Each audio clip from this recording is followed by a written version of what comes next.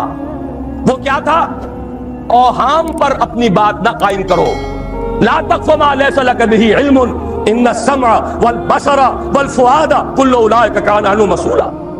علم پر بات کرو، وہم پر نہیں، محض تصورات پر نہیں، محض توہمات پر نہیں، علم پر، موقف تمہارا علم پر قائم ہونا تھا۔ یہ بات تھی، انہوں نے لی، توہمات کو ختم کیا، کھول آنکھ، زمین دیکھ، فلک دیکھ، فضا دیکھ، مشرق سے ابھرتے ہوئے سورج کو ذرا دیکھ، لہذا سائنس بڑھی، ٹیکنالوجی بڑھی، آج ان کے ہاں ترقی آئی۔ اسی طرح یہ سمجھ لیجئے روٹی، کپڑا اور مکان کوئی کافرانہ نعرہ نہیں تھا، یہ افراد کا بنیادی حق ہے، اور تاریخ انسانی میں پہلی مرتبہ عمر فاروق نے اس حق کا بیان کیا۔ اگر دجلہ اور فرات کے کنارے ایک کتا بھی بھوکا مر گیا تو عمر قیامت کے دن ذمہ دار ہوگا۔ کون مارکس ہے، کیا پدی اور کیا پدی کا شوربہ، کون کوئی جدید تصورات دینے والے ہوں گے؟ یہ کل کی پیداوار ہے اور آج ختم ہو چکے، آج ان کے چہروں پر کالک بلی جا رہی ہے، آج ان کے مجسمے گرائے جا رہے ہیں۔ عمر فاروق کا فرمان، یہ محمد کے غلام اور ایک ادنا تربیت یافتہ سپاہی کا فرمان ہے، یہ تا قیام قیامت قائم رہے گا۔ ہر شہری کی بنیادی ضروریات کی کفالت ہے جو نظام خلافت کے ذمے، اور اس میں تو جیسا کہ میں نے عرض کیا، اس میں تو حضرت عمر نے مسلمان نہیں کہا، صرف مسلمان نہیں، جانوروں تک بات پہنچا دی۔ اس کا مطلب یہ کہ غیر مسلموں کا بھی حق ہے، اس لیے کہ حضرت عمر ہی نے ایک مرتبہ دیکھا تھا، کسی صوبائی دارالحکومت کے دورے پر گئے تھے، کوئی ایک بڈھا غیر مسلم غالباً مجوسی تھا، وہ کچھ خیرات مانگتا پھر رہا تھا، بہت بوڑھا ضعیف۔ وہاں کے عامل سے حضرت عمر نے پوچھا یہ کیا معاملہ ہے، یہ خیرات مانگنے پر کیوں مجبور ہو گئے؟ انہوں نے کہا غریب ہے اور اس کے پاس کوئی ذریعہ نہیں ہے۔ فرمایا یہ بڑا ظلم ہے کہ جب یہ جوان تھا، کماتا تھا، ہم اسے جزیہ لیتے تھے، اور آج اگر یہ بوڑھا ہو گیا ہے اور اس کا کوئی والی وارث نہیں ہے تو ہم نے اسے سڑکوں کے اوپر بھیک مانگنے کے لیے چھوڑ دیا، اس کا بھی وظیفہ مقرر ہو جائے گا۔ یہ ذمہ داری، یہ کفالت عامہ ہر شہری کے لیے۔ اور یہ جان لیجئے تجارت میں اور صنعت میں یہ سارا فساد جو اس وقت ہے وہ اس وجہ سے ہے کہ عام آدمی، عام کسان، عام مزدور مجبور ہے کہ سرمایہ دار اور جاگیردار کی طرز پر کام کرے، نہ کرے گا تو کیا کرے گا؟ ٹریڈ یونین بنا لیجئے، وہ بھی جیبی ٹریڈ یونین بنا لیں گے، ان کے اپنے ایجنٹ ہوں گے، اب لڑیے، خون کس کا جائے گا؟ مزدور ایک دوسرے سے ٹکرائیں گے، کچھ حاصل نہیں۔ اسلام نے کیا نظام دیا ہے؟ آپ غریب کو ضمانت دے دیجئے، اگر تمہیں صحیح ویج نہیں مل رہی، تمہیں صحیح مبادلہ نہیں مل رہا اپنی محنت کا، مت کام کرو، تمہیں بھوکا نہیں مرنے دیا جائے گا، تمہاری بنیادی ضروریات کی کفالت ریاست کرے گی۔ اب ہوئی برابر کی چوٹ۔ اگر کارخانے دار کہہ سکتا ہے کہ اگر آپ کو یہ چیز منظور ہے کام کیجئے ورنہ جائیے، سب مزدور چلے جائیں گے، میں لاک اپ کر دوں گا، کارخانہ بند کر دوں گا، لیکن یہ کہ مزدور اس وقت یہ نہیں کہہ سکتا، وہ تو کہے گا جناب اسی تنخواہ پر کام کروں گا، اس لیے کہ ایک دن کام نہ کرے شاید بچ جائے، 2 دن کام نہ کرے بچ جائے، تیسرے دن فاقہ آئے گا، اس کے پاس کھانے کو نہیں ہے۔ لیکن اگر معلوم ہو میری ریاست خلافت اللہ فی الارض، وہ ضامن ہے، وہ رب العالمین ہے، اور اسی کی رب العالمین کا یہ مظہر ہے نظام خلافت، رحمت للعالمین کا سب سے بڑا مظہر محمد رسول اللہ کی یہ نظام خلافت، یہ ضامن ہے، یہ مجھے بھوکا نہیں مرنے دے گا، یہ میرے بچوں کے لیے کوئی نہ کوئی چھت ضرور فراہم کرے گا، تو پھر اس کے پاس بھی بارگیننگ پاور ہے، وہ بھی قدم جما کر بات کرے گا کہ جناب یہ بیچ دیتے ہیں تو کام کروں گا ورنہ نہیں کروں گا۔ یہ ہے جو آسان ترین حل ہے۔ باقی یہ کہ جبر کیا تھا روس نے، اس کا حشر دیکھ لیا، اور سرمایہ دارانہ نظام اس وقت تو بڑا خوش ہے، اس کے ڈنکے بج رہے ہیں، اس کی فتح ہو گئی، سب سے بڑا دشمن سرنگو ہے، وہ تو سجدہ کیے ہوئے ہیں، لیکن یہ کہ واقعہ یہ ہے سرمایہ دارانہ نظام کے اندر جو کنٹرڈکشنز ہیں، جو تضادات ہیں، اب وہ ظاہر ہوں گے۔ جب باہر مقابلہ تھا، اندر کی لڑائی ختم تھی، اب اندر سے فساد ابھرے گا، اندر سے ایکسپلوژن ہوں گے۔ یہ غیر فکری نظام، یہ غیر انسانی نظام یہ غیر معقول نظام ختم ہو کر رہے گا.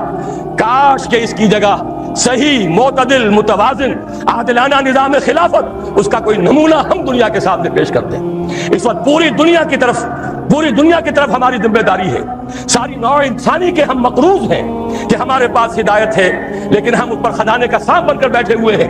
نہ خود عمل کرتے ہیں، نہ دوسروں کے سامنے نمونہ پیش کرتے ہیں. یہ خلافت کی تحریک اسی لیے ہے، یہ سارے نظام کو بدلنا پیش نظر ہے. آخری بات، کامل قانونی مساوات، یہ بھی لکھا ہوا ہے یہاں قریب ہے، پڑھی بھی جا رہی ہے بات. کوئی صدر مملکت، کوئی خلیفۃ المسلمین کوئی ترجیحی حقوق نہیں رکھتا. ابھی آپ سن چکے ہیں جنرل صاحب سے بھی، قانونی طور پر کامل مساوات یہ نہیں ہے کہ صدر امریکہ عدالت میں طلب نہیں کیے جا سکتے.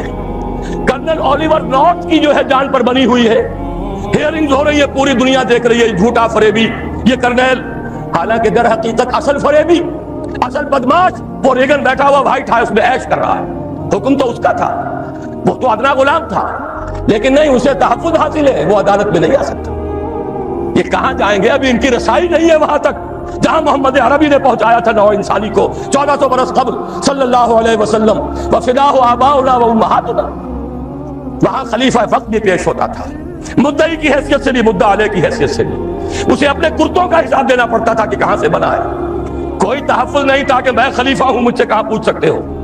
وہ نظام، کسی کے لیے کوئی تحفظ نہیں. اسی لیے علامہ اقبال نے کہا تھا یہ جو بھی کوئی خیر خوبی کئی پیچ ورک میں نظر آ جاتی ہے، یہاں کوئی ہے روشنی، یہاں کوئی روشنی ہے، یہاں کوئی آزادی ہے، یہاں تھوڑی سی مساوات ہے.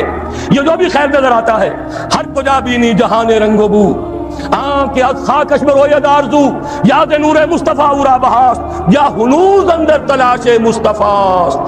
ابھی تو جہاں محمد رسول اللہ نے پہنچایا تھا نوع انسانی کو، ابھی تو انسان اس کی گرد کو نہیں پہنچ پایا. نظام خلافت میں ہمارے ہاں تو وہ تماشا بھی ہو گیا تھا، کسی ایم پی اے صاحب سے کسی پولیس آفیسر نے کچھ بات پرس کر لی، قیامت آ گئی، زلزلہ آ گیا. گویا کہ انہوں نے کہا ہم نے کروڑوں یوں ہی خرچ کیے، ہم نے یہ ساری دھاندلیاں یوں ہی کی تھی، ہم نے آپ کے ہر جھوٹ کو سچ اس لیے کیا ہے کہ ہماری عزت کا تحفظ نہ ہو. اور معجزہ ہوا پارلیمانی جمہوریت کا کہ ایک بات وہ تھی کہ جس پر حکومت کی پارٹی اور اپوزیشن پارٹی دونوں متفق، اس لیے کہ لوٹ مار میں تو دونوں متفق ہیں. لوٹ مار کا حال تو یہ ہے کہ کہا جاتا ہے کہ بیوی کیا کر رہی ہو، کیوں یہ گندے کپڑے باہر لا کر دھونے شروع کر دیے، اپنے ساتھیوں کو دیکھو ان کا بھی یہی حال ہے. یہ نہیں کہا کہ ہم پاک ہیں، یہ کہا کہ اگر ہم ناپاک ہیں، اگر ہم نے لوٹ مار کی ہے تو تمہارے ساتھی بھی لٹیرے ہیں. گویا کہ نصف لی و نصف لک وہذا قوم جاہلون، کیوں یہ پردے اٹھا رہی ہو. یہ معاملہ در حقیقت اس نظام کے اوپر سب سے بڑا طنز جو صوبے کے سب سے بڑے ذمہ دار آدمی کی زبان سے نکلا ہے، وزیر اعلیٰ پنجاب، کہ بیوی کیا کر رہی ہے. اور اپنے آدمیوں کو بھی دیکھ لو، یہ ساری لوٹ مار انہوں نے بھی کی تھی کہ ہم ہی نہیں ہیں. سنتے ہیں اگلے زمانے میں کوئی میر بھی تھا، سب نے تم نے یہی کام کیے ہیں. اسلام میں کوئی تحفظ نہیں، قانونی مساوات. خلیفہ وقت بھی آئے گا عدالت میں، مدعی کی حیثیت سے آئے گا، اور اگر قانون اسلامی کے مطابق گواہی پیش نہ کر سکا اس کا دعویٰ خارج ہو جائے گا. علی مرتضی رضی اللہ تعالی عنہ مدعی، قاضی شریح قاضی پوچھتے ہیں کہ یہ زرہ آپ کہتے ہیں کہ آپ کی ہے، یہودی کے کسی کے ہاں سے برآمد ہوئی ہے، بتائیے آپ کے پاس گواہ. فرمایا میرا بیٹا ہے حسن، میرا غلام ہے. قاضی فرماتے ہیں کہ نہیں جناب، شریعت اسلامی کی روح سے بیٹے اور غلام کی گواہی قابل قبول نہیں، کوئی اور گواہ ہے؟ فرمایا نہیں، دعویٰ خارج. کوئی شخص، قاضی شریح تو خیر بہت بڑی شے ہے، کوئی بات کا عام مسلمان بھی حضرت علی کے بارے میں یہ گمان کرے کہ وہ جھوٹ بول سکتے تھے تو ایمان کے لالے پڑ جائیں گے، ایمان ختم ہو جائے گا. کیا وہ جھوٹے مدعی تھے؟ ہرگز نہیں. لیکن قانون قانون ہے، قانون میں سب برابر ہوں گے. یہ ہے وہ مثال کے جو دی گئی ہے. البتہ اس میں ایک اندیشہ ہوتا ہے کہ کچھ شریر لوگ کئی خلیفہ وقت کو مقدمہ بازی ہی کے اندر گھیرے رکھے، اسے کوئی کام کرنے کا موقع نہ دے. اس کے لیے تعزیرات ہیں، جس کی سب سے بڑی مثال، اگر کوئی شخص کسی دوسرے شخص پر زنا کا الزام لگائے اور اگر ثابت نہ کر پائے تو اگر وہ زانی یا زانیہ غیر شادی شدہ ہے تو اس کے 100 کوڑے لگتے اگر ثابت ہو جاتا. تو یہ جس نے الزام لگایا اور ثابت نہیں کر سکا اس کو 80 کوڑے لگیں گے. تیار ہو، آ جاؤ، لگاؤ الزام. ایسی ہی تعزیر جو ہے معین کی جا سکتی ہے کہ جو لوگ غلط کوئی مقدمہ قائم کریں گے، غلط الزام لگائیں گے خلیفہ وقت پر، اس کو یہ سزا ملے گی۔ اب جو رسک لے سکتا ہے آئے میدان میں، قانونی تحفظ نہیں ہے، البتہ یہ کہ اس قسم کی تعزیرات کے ذریعے سے اس معاملے کو ایک حد سے کے اندر رکھا جا سکتا ہے۔ نویں بات، شراب اور دوسری نشہ آور چیزوں کے مکمل استحصال کے لیے سخت تعزیری قوانین۔ کچھ کہنے کی ضرورت نہیں، کوئی اختلاف اس میں ہو ہی نہیں سکتا۔ آخری بات جو ایک بات میں کئی باتوں پر مشتمل ہے، مخلوط معاشرت کا سد باب، مخلوط قومیت حرام، مخلوط معاشرت حرام۔ عورت اور مرد، ان کا جدا جسمانی نظام، جدا نفسیاتی ساخت، جدا ذمہ داریاں، جدا دائرہ ہائے کار۔ البتہ کوئی قدغن نہیں، ڈاکٹر بننا چاہتی ہے لڑکی بنے، مفید ہے، عورتوں کا علاج کرے گی، مردوں کے پاس جانے کی ضرورت نہیں ہوگی، لیکن اختلاط نہ ہو۔ ان کے اسکول علیحدہ، ان کے کالج علیحدہ، ان کے ہسپتال علیحدہ، ان کی یونیورسٹی کیوں علیحدہ نہیں ہو سکتی؟ اگر فرض کیجئے ضرورت ہے کہ یہ دنیا جو ہے اقتصادی دنیا ہے، انسان اکنامک اینیمل بن کر رہ گیا ہے اور ہمیں مقابلہ کرنا ہے، تو ہماری عورتیں بھی کام کریں، ہاتھ بٹائیں مردوں کا صنعتی پروڈکشن میں، کوئی حرج نہیں، اسلام نے حرام نہیں کیا، لیکن ان کے لیے کاٹیج انڈسٹری کا بندوبست کیجئے، گھر میں مال پہنچائیے اور لیجئے مال وہاں سے، یا ایسے انڈسٹریل یونٹس قائم کریں جن میں عورتیں کام کریں، عورتیں ہی سپروائز کریں، لہذا اور ان کے جو کام کے گھنٹے ہیں اوقات کار کم رکھے جائیں، تاکہ وہ گھر میں جا کر خاتون خانہ کے فرائض، بیوی کے فرائض وہ بھی صحیح طور سے انجام دے سکتے۔ ورنہ یہ کہ وہاں اگر ملازم رکھ لیا تو یہاں باہر آ کر کام کیا تو حاصل کیا ہوا؟ قومی سطح پر تو ادھر سے کمائی کی ادھر دے دی۔ اس اعتبار سے خالص اکنامک اعتبار سے بھی قطعاً اس کی کوئی ضرورت نہیں۔ کاٹیج انڈسٹری اور علیحدہ انڈسٹریل یونٹس یہ سارے کیجئے۔ آخر آپ سوچئے، اگر زنانہ اسپتال میں نرس لیڈی ڈاکٹر عورتیں ہیں، نرسیں بھی عورتیں ہو، کوئی حرج نہیں، مردانہ اسپتال میں عورتیں کیوں نرس ہو؟ جو سکینڈل ہوتے ہیں روز آتے ہیں، ڈاکٹروں اور نرسوں کے معاملات، پھر مریضوں اور نرسوں کے معاملات، روز کہانیاں آپ پڑھتے ہیں، لیکن یہ کہ آنکھ نہیں کھلتی۔ معلوم ہوتا ہے انگریز چھوڑ گیا ہے، وہ نائٹنگیل، اس کا کوئی پیدا کردہ نظام، وہ یہ دنیا میں چلتا رہے گا۔ میں نے تو عرض کیا نا کہ معلوم ہوا جو شے وہ چھوڑ گیا ہے، پارلیمانی نظام جمہوریت سے لے کر کرکٹ کے گیم تک پوری وفاداری کے ساتھ بشرط استواری، اسی کو ہم نے ایمان سمجھا ہوا ہے۔ اس سے نکل کر اور پھر یہ کہ عورت اگر باہر آئے مجبوراً، ستر اور حجاب کے احکام کی پابندی کرائی جائے گی۔ ہمارے پڑوسی ملک میں کروا لی گئی، اگرچہ اب وہاں پر دوبارہ ڈھیل آ رہی ہے، اس کی کچھ اور وجوہات ہیں، لیکن ایک مرتبہ تو انہوں نے تماشا کر کے دکھا دیا ان کی تہذیب کو۔ یہ چونکہ مولانا ظفر علی خان کا شعر ہے اس لیے سنا رہا ہوں، اگرچہ ایک لفظ اس میں غیر ثقہ آ گیا ہے، تہذیب نو کے منہ پہ وہ تھپڑ رسید کر جو اس حرامزادی کا حلیہ بگاڑ دے، کم سے کم انہوں نے ایک دفعہ تو کر کے دکھایا۔ اگر آپ کو ہماری ویڈیو اچھی لگی ہو تو ہمارے چینل کو سبسکرائب ضرور کریں۔ ڈاکٹر اسرار احمد رحمۃ اللہ علیہ کی وفات کے لیے سورہ فاتحہ پڑھ کر کامنٹ میں آمین لکھیں۔ شکریہ۔